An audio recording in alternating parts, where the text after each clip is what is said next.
Hello সবাইকে, আমি তৃপ্তি। আমার নতুন আরেকটা ভিডিওতে তোমাদের সকলকে জানাই অনেক অনেক ওয়েলকাম আর আমার অনেক অনেক ভালোবাসা। সকালটা খুব ব্যস্ততার মধ্যে শুরু হলেও পেয়েছিলাম স্নান করার পরে একটু ফ্রি টাইম, তো মেয়েকে নিয়ে বেরিয়েছিলাম একটু রোদ খেতে। ওই মাথাটাও ধুয়েছি আজকে, মানে শ্যাম্পু করেছি, তো ভাবলাম রোদ বেরিয়েছে যদি উঠোনে একটু, তাহলে গিয়ে বসি। তেমন একটা সময় পাই না আমি রোদে বসার, কারণ রোদ তো খুব একটাই উঠোনে আসে না। এখন ওই ছাদটা হওয়ার পরে রোদটা খুব কমই আসে, আর রোদ বেরোচ্ছেও না। কয়েকটা দিন ধরে খুব মেঘলা মেঘলা ওয়েদার চলছে, তো এখন যখন একটু সময় পেলাম বললাম চল রোদে গিয়ে একটু বসি, আর ঠান্ডাও লাগছে। আর অনেক দিন পরে না আজকে ঝলমলিয়ে রোদ উঠেছে। তো ওই মেয়েকে দেখো নিয়ে এসছে, ও করছেটা কি, যত দুনিয়ার বালু ধুলো সব মাখছে গায়ে। ওকেই মাত্র স্নান করে এনে বাইরে দাঁড় করিয়েছি, তার মধ্যে দেখো কত দুষ্টামি, এদিক যাচ্ছে ওদিক যাচ্ছে, ছোটাছুটি করে। ওদিকে রান্নাবান্না সব শেষ করি তারপর বাইরে এসেছি। তো রান্নাবান্না তো সকালেই হয়ে যায়, আজকেও তেমনটাই হয়ে গেছিলো। তবে এই মেয়েটাকে কিছুতেই এক জায়গায় রাখতে পারছি না, দেখো বারে বারে এদিক ওদিক ছোটাছুটি করছে। এ তো গেট খুলে বাইরে চলে গেছে, এটাই একটা ভয় জানো, ওদের একাকে ছেড়ে দিলে ওই চলে যায় বাইরে। আর রাস্তা দিয়ে তো সমানভাবে গাড়ি চলতেই থাকে। ছেলের অ্যাক্সিডেন্ট হওয়ার পর থেকে গাড়ি ঘোড়ার প্রতি জানি না কেন একটা অজানা ভয় এসে গেছে মনে। ঘর থেকে বেরোলেই না জানি ভাবি কি হয়ে যাবে এখন, কি হয়ে যাবে এখন, এরকম একটা ভয় সবসময় মনের মধ্যে চলতেই থাকে। ওই জন্য ওদেরকে একাকে ছাড়ি না কখনো।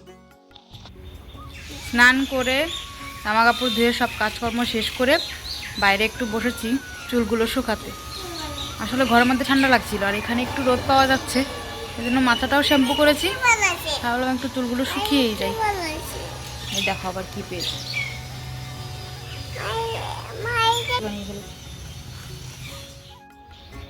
এটা কি পড়াচ্ছ?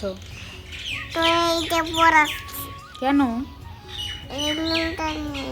নোংরা জিনিস পড়াতে হয় না, জানো না তুমি? আচ্ছা খুলে কে? আমি আমাইরা।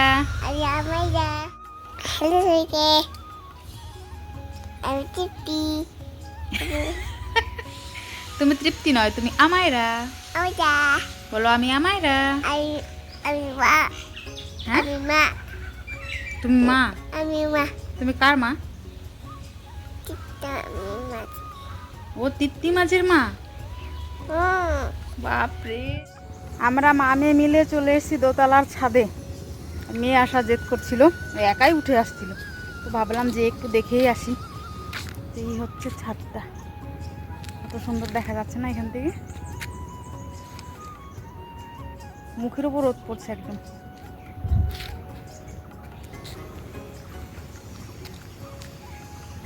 এখান থেকে আমাদের ট্রেন লাইন কতটা কাছে দেখো, মনে হচ্ছে এক পা পেরোলেই যাওয়া যাবে। দাঁড়াও তোমাদের, ওই দেখো রেল লাইনটা দেখা যাচ্ছে এই দিক থেকে, দোতলা ছাদের থেকে দিকের বাড়ি ঘর। এদিকে একটা গ্রাম গেছে।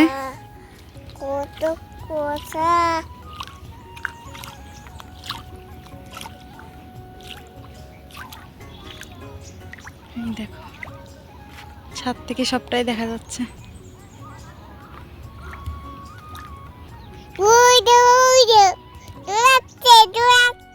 এটা ভাবিদের বাড়ি, এটা ভাবিদের বাড়ি।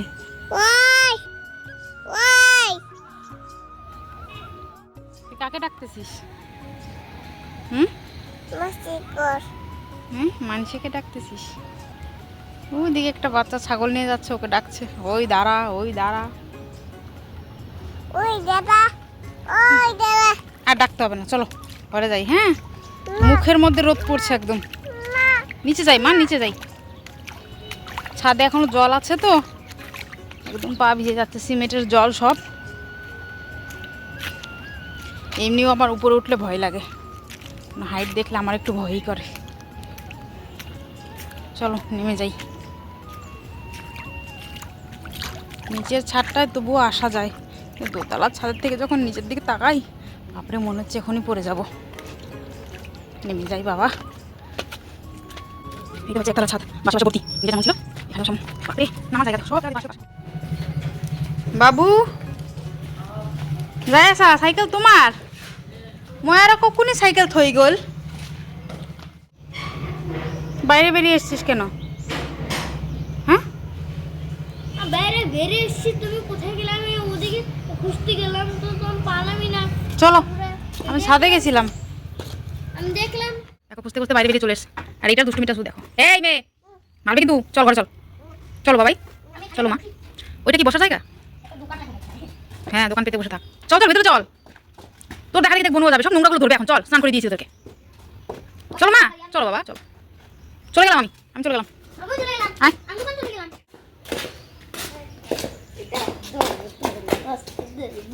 তুই ওকে কেন নিতে যাস? দেখ দেখ দেখ, ছেড়ে দে বাবা, ওকে নিতে হবে না, তুই পারবি না, ও তোর কোলে উঠবে না এখন, কথা বললে শোনে, দেখো তো ও তোকে মেরে দেবে, ছেড়ে দে না, তুই নিয়ে হাঁটতে পারবি না অয়ন, নিজের পায়েই বল নেই, ও আবার আরেকটাকে কোলে তুলে নিয়েছে, দেখো সে। আমার তাহলে এক পায়ে ছাড়া আমি কি করব তাহলে? চল চল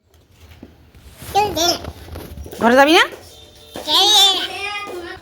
বাইরে থাকো, এখন ঘরে যাই, ঠান্ডা বাতাসও ছেড়েছে। তো ঘরে ঢুকতে না ঢুকতে দেখো ভূমিকম্প এসে গেছে ঘরের মধ্যে। তো আমার ভিডিওটা আজকের মতো এখানেই শেষ করি। তোমাদের ভালো লাগলে অবশ্যই লাইক শেয়ার সাবস্ক্রাইব করে দিও। আর আজকের মতো এতটুকুই, দেখা হবে পরের ভিডিওতে। চলো টাটা।